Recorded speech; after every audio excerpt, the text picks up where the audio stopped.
पर आपका फिर से स्वागत है। लगातार प्रतिक्रियाएं भारत में आ रही हैं आज तक की इस बड़ी पड़ताल को लेकर। आइए देखते हैं कि किस तरह के रिएक्शंस हमें मिल रहे हैं पंजाब के उन गांवों से जहां पर वो लोग रह रहे हैं जिनके परिजन इस वक्त इराक में हैं, पिछले 3 साल से लापता हैं और इन लोगों को उम्मीद है कि कहीं ना कहीं कभी ना कभी ये जरूर लौटेंगे। सर मैं उससे 2-3 बार मिली हूँ, तो वो जो इंसिडेंट जहाँ तक का सुनाता है वो 15 जून तक का सुनाता है कि ये ऐसे हो गया। तो जब मैंने उससे मतलब ये बात पूछी कि 17 जून को एक लड़के की मतलब कॉल आई है तो वो कैसे आ गई फिर, तो वो कहता है जैसे मैं बच गया, हो सकता है वो भी बच गया हो। तो लेकिन अगर वो ये बच के वापस आ सकता है तो फिर वो भी आ सकता था जिसने 17 जून को कॉल की, लेकिन उसने कहा कि हम सब ठीक हैं। तो इट मीन्स के हरजीत कहीं ना कहीं झूठ बोल रहा है। उम्मीद नहीं डे भी आऊगा तो घर बार बनया होगा, चलो विआहांगे अपना घर बार बनूगा। उन्होंने उम्मीदें तो जीन डे तुरे फिरते 4 साल हो गए उन्होंने आसरे भी चल अज भी आ जाएंगे कल भी आ जाएंगे, बड़ी आस ना जीन है। ਕਿਹੜੀ ਉਮੀਦ ਲੈ ਜਾਂਦੇ ਆ, ਉਮੀਦ ਤੇ ਹੈਗੀ ਉਹ ਤਾਂ ਅਸੀਂ ਤੇ ਆਨੇ ਖੁਸ਼ਖਬਰੀ ਲਿਆਵੇ ਪਰ ਉਹਨੂੰ ਉੱਪਰ ਵਾਲਾ ਹੀ ਜਾਣਦਾ ਹੋਣਾ। आइए अब हम आपको लिए चलते हैं कांग्रेस के सांसद प्रताप सिंह बाजवा के पास। बीजेपी के आरपी सिंह हमारे साथ हैं। कांग्रेस की क्या प्रतिक्रिया है? आज तक ये तहकीकात दिखाती है कि वो जेल जहां पर भारत सरकार को उम्मीद थी कि इन हिंदुस्तानियों को बंधक बनाया गया है, वो जेल ही अबू बकर अल बगदादी के लोगों ने तबाह कर दी बदूश और मोसूल छोड़ने से पहले।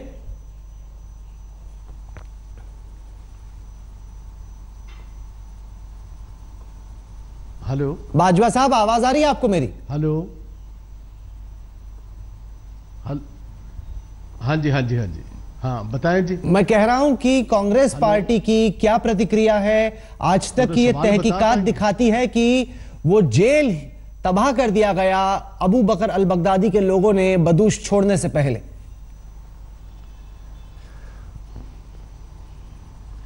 देखो राहुल जी, हमारा तो ये 3 साल से कहना है। देखिए, हरजीत मसीह नाम का आदमी जो ये 39 लोगों के साथ था, उसके खुद के बयान हैं कि सभी को गोलियां मारकर शहीद कर दिया गया, मार दिया गया और उनके अपने एक लात में गोली लगी थी। आप मैं गवर्नमेंट से पूछना चाहता हूं, आप आई विटनेस को तो मानते नहीं। सुषमा स्वराज जी कह रही है मेरे पास 4 से लेकर 6 बहुत बेहतरीन सोर्सेज हैं। हम कह रहे हैं आपका सोर्स कौन सा है? 3 साल गुजर गए, पहले आपने कह दिया मोसुल शहर में है, अब 10 दिन पहले मोसुल का कब्जा इराकी फोर्सेस के बाद आ गया, अब मोसुल से गोल पोस्ट चेंज किया और कह दिया बदरूश चले गए। और मैं आपके चैनल को इस बात की मुबारकबाद देना चाहता हूं कि इनका जो झूठ है इस गवर्नमेंट का, यह सामने आ गया जब आपकी एक कॉरेस्पॉन्डेंट अपनी जान हथेली पर लेकर वहां गई और वहां जाकर उन्होंने प्रूव कर दिया बदरूश में कि जिस जेल की बात कर रहे हैं वो तो 3 महीने पहले आईएस वालों ने खुद ही जेल नस्ते नबूद कर दी, गिरा दी। तो अब मुझे बताएं वीके सिंह जी और सुषमा स्वराज जी, अब आपका कहना क्या है? इसीलिए कांग्रेस मंडे को प्रिविलेज मोशन ला रही है सुषमा स्वराज के खिलाफ, बिकॉज इन्होंने पार्लियामेंट को मिसलीड किया है, इन्होंने देश को मिसलीड किया है और इन्होंने जो 39 लोग हैं उनके सेंटिमेंट्स के साथ खेले हैं। मैं राहुल जी कहना चाहता हूं, कोई भी गवर्नमेंट जो है वो ईमानदारी से चलती। आज सुषमा स्वराज जी जो है ये मिनिस्टर बीजेपी, ये एनडीए की नहीं, सारे देश की मिनिस्टर है। अगर फॉरेन मिनिस्टर अपने देश के सामने सही बात नहीं रखती, और ये मेरा पक्का मानना है ये झूठ पर बुनियाद है ये इस गवर्नमेंट की, इनको भी पता है। चलिए बीजेपी की प्रतिक्रिया सुनते हैं। बहुत संगीन आरोप आरपी सिंह साहब, कांग्रेस पार्टी लगा रही है, कह रही है कि आप झूठी आस दे रहे हैं, झूठी उम्मीद जगा रहे हैं और ये जानते हैं कि ये सच नहीं, फिर भी आप झूठी उम्मीद देने की कोशिश करें। आरपी सिंह,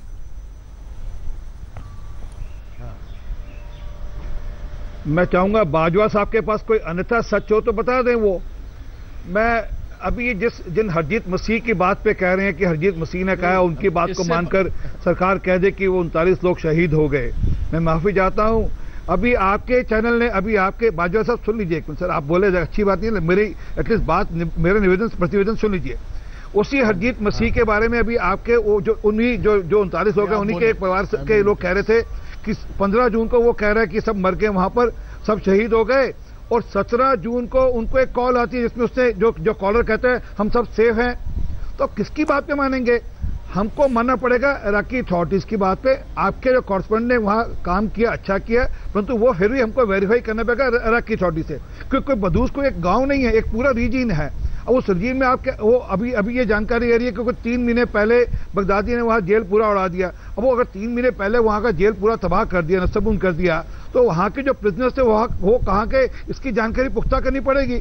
और अभी हाल में ही वहाँ पर हमारे state foreign minister VK Singh ji वहाँ गए थे, वहाँ से कुछ जानकारी लेकर आए, उस जानकारी के आधार पर फिर बाकी बात करेंगे। और अभी थोड़ी देर पहले आपके दूसरे चैनल पे बाजवा साहब कह रहे थे एक ऑल पार्टी डेलीगेशन ले जाएं।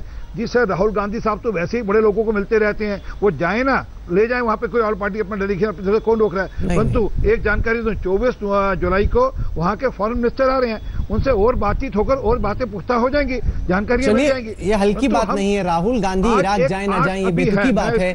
सवाल ये है कि क्या ये हिंदुस्तानी जिंदा हैं, ये किस तरीके से वापस आ सकते हैं, अगर हैं, और अगर नहीं तो सरकार क्या गुमराह करने की कोशिश कर रही है।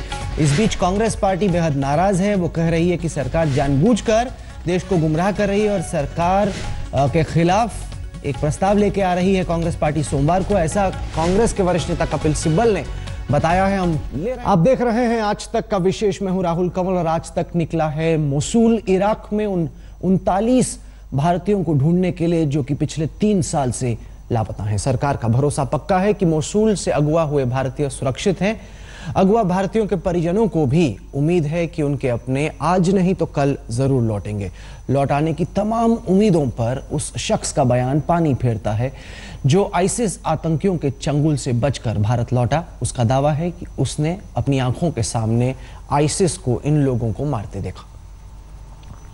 तो फिर भी सर मैं कह रहा हूँ कि लोगों को मेरे सामने मारा है। जी सर। और कोई उम्मीद नहीं कि कोई बच पाया हो उनमें से, जैसे आप बच गए जैसे? हाँ, सारे तो मैं पहले कह चुका हूँ, हो सकता है कोई 1-2 बचाओ, क्यों सारों की मैं तो नहीं बोल सकता कि बची होंगी, क्योंकि हो सकता है 1-2 बच। 3 साल से बार बार गुरदासपुर का हरजीत यही कह रहा है कि बगदादी के खूंखार आतंकियों ने 39 भारतीयों को उसके सामने ही मार दिया। पहले भी यह कह चुका हूँ कि मैं बार बार सर नहीं कहना चाहता कुछ भी, वो सारा सभी को पता है क्या हुआ है क्या नहीं हुआ। उन लोगों ने किडनैप किया, पकड़ा, 2 दिन रखा, फिर उन लोगों ने मारा, सब पता है, सभी को पता है कैसे कैसे हुआ है सर। इसलिए बार बार मैं नहीं कहना चाहता कि वो लोग, उनके घर वाले देखेंगे फिर बोलेंगे पता नहीं बार बार वही कह रहा है।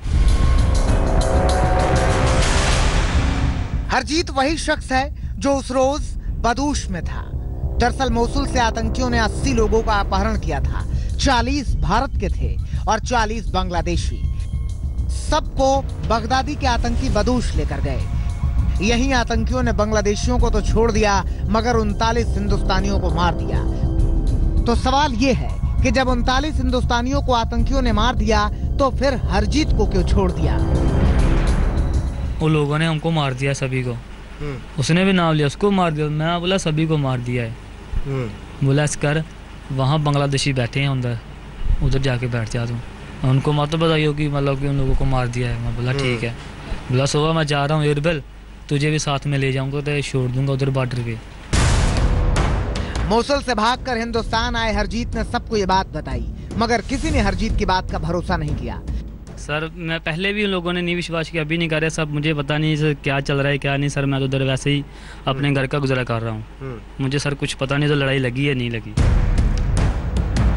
बगदादी के आतंकियों ने जिन 40 लोगों को अगवा किया था उसमें अमृतसर के भोईवाल गांव के मनजिंदर भी थे। मनजिंदर की बहन गुरपिंदर कौर से सुनिए कि हरजीत की बातों पर उन्हें भरोसा क्यों नहीं हो रहा। सर मैं उससे 2-3 बार मिली हूँ, तो वो जो इंसिडेंट जहाँ तक का सुनाता है वो 15 जून तक का सुनाता है कि ये ऐसे हो गया। तो जब मैंने उससे मतलब ये बात पूछी कि 17 जून को एक लड़के की मतलब कॉल आई है तो वो कैसे आ गई फिर, तो वो कहता है जैसे मैं बच गया, हो सकता है वो भी बच गया हो। तो लेकिन अगर वो ये बच के वापस आ सकता है तो फिर वो भी आ सकता था जिसने 17 जून को कॉल की, लेकिन उसने कहा कि हम सब ठीक हैं। तो इट मीन्स के हरजीत कहीं ना कहीं झूठ बोल रहा है। होशियारपुर में रहने वाले ये लोग अपने बच्चों का इंतजार कर रहे हैं। आशिक बहाती ये हरप्रीत है। 3 साल पहले जिन लोगों को आतंकियों ने अगवा किया था उनमें से एक इनका बेटा भी था। उम्मीद नहीं डे भी आऊगा तो कार बार बनया होगा, चलो ब्यावांगे, अपना कार बार बनूंगा। ਉਹਨਾਂ ਦੀ ਉਮੀਦਾਂ ਤੇ ਜੀਣ ਰਹੇ ਤੁਰੇ ਫਿਰਦੇ 4 ਸਾਲ ਹੋ ਗਏ ਉਹਨਾਂ ਦੇ ਆਸਰੇ ਵੀ ਚੱਲ ਅੱਜ ਵੀ ਆ ਜਾਣਗੇ ਕੱਲ ਵੀ ਆ ਜਾਣਗੇ बड़ी आस ना जीण रहे। ठीक ऐसे ही सरदारा सिंह को अपने बेटे गुरचरण का इंतजार है। ਕਿਹੜੀ ਉਮੀਦ ਲੈ ਕੇ ਆਉਂਦੇ ਆ ਉਮੀਦ ਤੇ ਹੈਗੀ ਆ ਉਦਾਂ ਅਸੀਂ ਤੇ ਆਨੇ ਖੁਸ਼ਖਬਰੀ ਲਿਆਵੇ ਪਰ ਹੁਣ ਉੱਪਰ ਵਾਲਾ ਜਾਣਦਾ। आपको बता दें कि जिन 39 भारतीयों को 11 जून 2014 को मोसुल से ISIS आतंकियों ने अगवा किया था उनमें हिमाचल प्रदेश, पंजाब, बिहार और केरल के रहने वाले भारतीय थे। अगवा भारतीयों के परिजनों को अपने बच्चों की तलाश पिछले 3 साल से है मगर अब तक कहीं कोई सुराग नहीं मिल रहा है। अलबत्ता 3 साल में विदेश मंत्री सुषमा स्वराज 9 बार इन परिवार वालों से मिल चुकी हैं लेकिन इन मुलाकातों का फिलहाल कोई मतलब निकलता नहीं दिख रहा। परिवार वालों को उम्मीद है कि आज नहीं तो कल उनके बच्चे लौट आएंगे मगर वो सुबह कब आएगी कोई नहीं जानता। आनंद पटेल, अमृतसर, आज तक।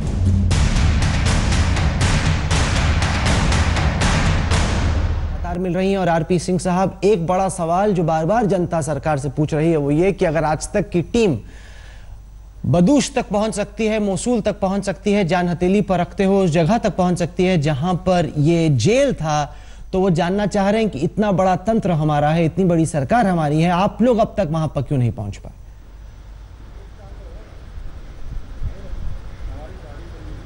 देखिए, इससे पहले मैं इस बात को उत्तर दूं, पहले जिस बात पे हम सारी बात टिकाकर बैठे कि हरजीत मसीह ने कहा है कि वहां पर 15 जून को सबके सब मारे गए, वेरस गुरप्रीत कौर जो मनजिंदर सिंह की बहन है वो लगातार ये कह रही है कि मुझे 17 जून हमारे परिवारों को 17 जून को फोन आए, उसने कहा कि हम सब जिंदा हैं।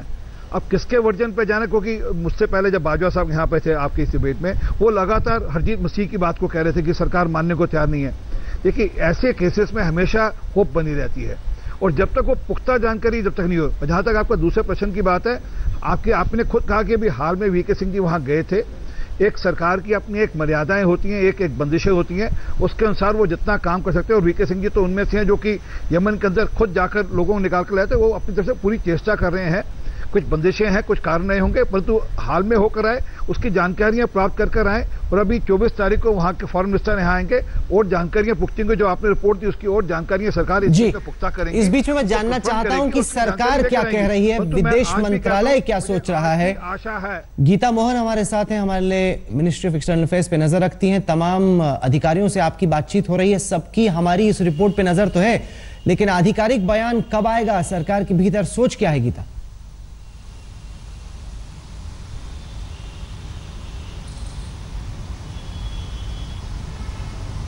हमने विदेश मंत्रालय के स्पोक्स पर्सन से ये सवाल पूछा है कि जो इंडिया टुडे और आज तक का रिपोर्ट है मोसुल से बादूश प्रिजन से, उस पर उनके खुद के इंटेलिजेंस रिपोर्ट्स क्या कह रहे हैं। क्या ये 39 इंडियंस के बारे में, ये जो 39 भारतीय हैं, इनके बारे में कोई भी सूचना इराकी अथॉरिटीज़ इंडियन गवर्नमेंट को, भारतीय सरकार को दे रही है या नहीं। अभी तक हमें गोपाल बागले जो विदेश मंत्रालय के स्पोक्स पर्सन है राहुल, उनसे कोई जवाब नहीं आया है। लेकिन ये मैं कह सकती हूँ कि पूरा इंडस्ट्री, जो मीडिया इंडस्ट्री है, वो ये सवाल पूछ रहा है विदेश मंत्रालय से हमारे रिपोर्ट्स को देख के कि अब अपडेट क्या है भारत सरकार के पास।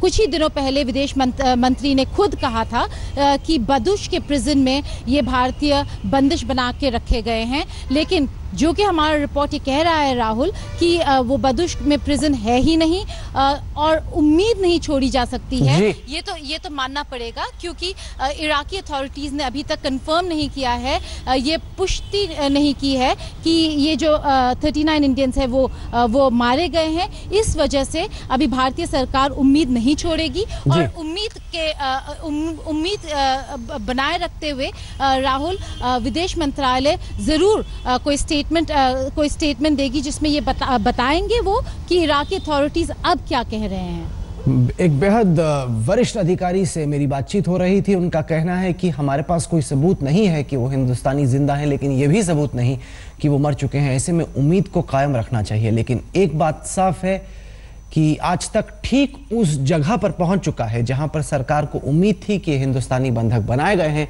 वो जेल बगदादी के लोगों ने तबाह कर दी है। और ये बड़ी पड़ताल है, ऐसी जगह पे आज तक पहुंचा है जहां पे अब तक मोदी सरकार तक नहीं पहुंच पाई थी।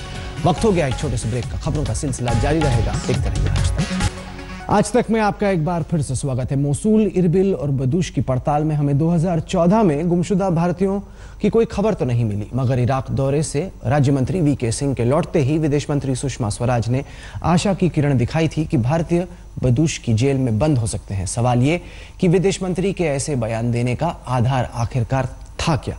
आइए देखते हैं ये रिपोर्ट।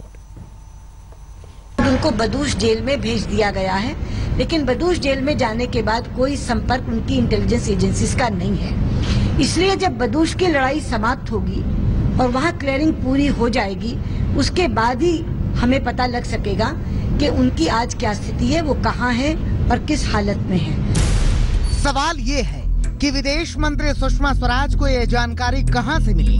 जवाब ये है कि इराक दौरे से लौटे विदेश राज्य मंत्री वीके सिंह से। तो फिर अगला सवाल ये है कि वीके सिंह को किसने बताया कि 2014 में अगवा किए गए भारतीय बदूश की जेल में हो सकते हैं? तो जवाब खुद वीके सिंह से सुनिए। देखिए, जो उनके एनएसए के द्वारा पुख्ता जानकारी दी गई वो ये है कि पहले उनको पकड़ा गया मोसुल एयरफील्ड के पास से, उसके बाद एक हॉस्पिटल प्रोजेक्ट के ऊपर कंस्ट्रक्शन का काम कराया गया। इलाका अभी पूरी तरह से क्लियर नहीं है, पश्चिमी मोसुल के अंदर अभी भी क्लियरेंस चल रही है। उसके बाद बदूश की क्लियरेंस होगी।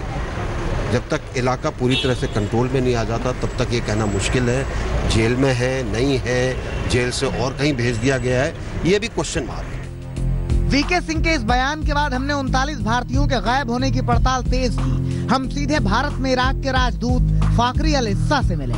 हमारा पहला सवाल यही था कि अब जबकि आतंक के आका बगदादी की कैद से मोसुल को रिहा कर लिया गया है, तो क्या 2014 में मोसुल से गायब हुए 39 भारतीयों के बारे में कोई सुराग मिला?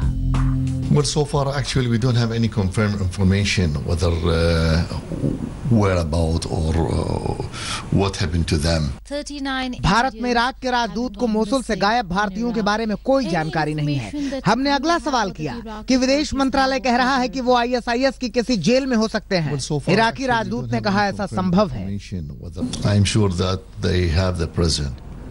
Daesh, they have that. But details about that present, I don't have it, frankly. यानी अगवा भारतीयों के जेल में होने के बाद इराकी सरकार के जरिए ही भारत के विदेश मंत्रालय को मिल रही है। लेकिन इराकी राजदूत ने बातचीत के दौरान हमें एक बात बताई कि अगले एक हफ्ते में 39 भारतीयों के बारे में अच्छी खबर मिल सकती है। The Iraqi authority actually they are doing their best to find out where about those 39, and hopefully maybe within the next weeks or month that we will hear something. ये अच्छी खबर क्या होगी इस बारे में कुछ नहीं कहा जा सकता, मगर हाँ इतना जरूर है कि 24 जुलाई को इराक के विदेश मंत्री इब्राहिम अल जाफरी भारत दौरे पर आ रहे हैं। संभव है कि वो कोई खुशी का पैगाम लेकर आए।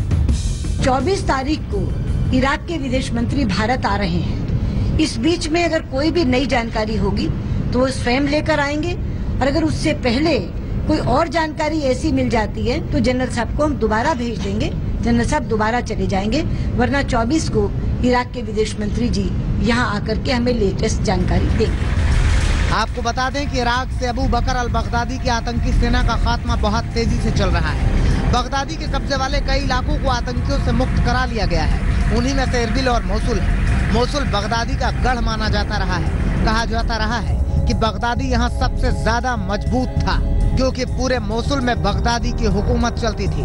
बगदादी यहीं पर खलीफा बना था। लेकिन कुर्दिश लड़ाकों के आगे बगदादी के आतंकी पानी मांगने लगे। आतंकियों से हुई मुठभेड़ के दौरान मोसुल में मौत का खेल खेला गया। एक आंकड़े के मुताबिक मोसुल में करीब 40,000 से ज्यादा लोगों की मौत हुई। मगर सवाल जस का तस है कि मोसुल से गायब हुए 39 भारतीय कहाँ हैं? मोसुल से आंचल वोहरा और दिल्ली से गीता मोहन के साथ आज तक ब्यूरो। आज तक के विशेष में वक्त हो गया है एक ब्रेक का। इस खबर पर लगातार हमारी नजर बनी हुई है, आप देखते रहिए आज।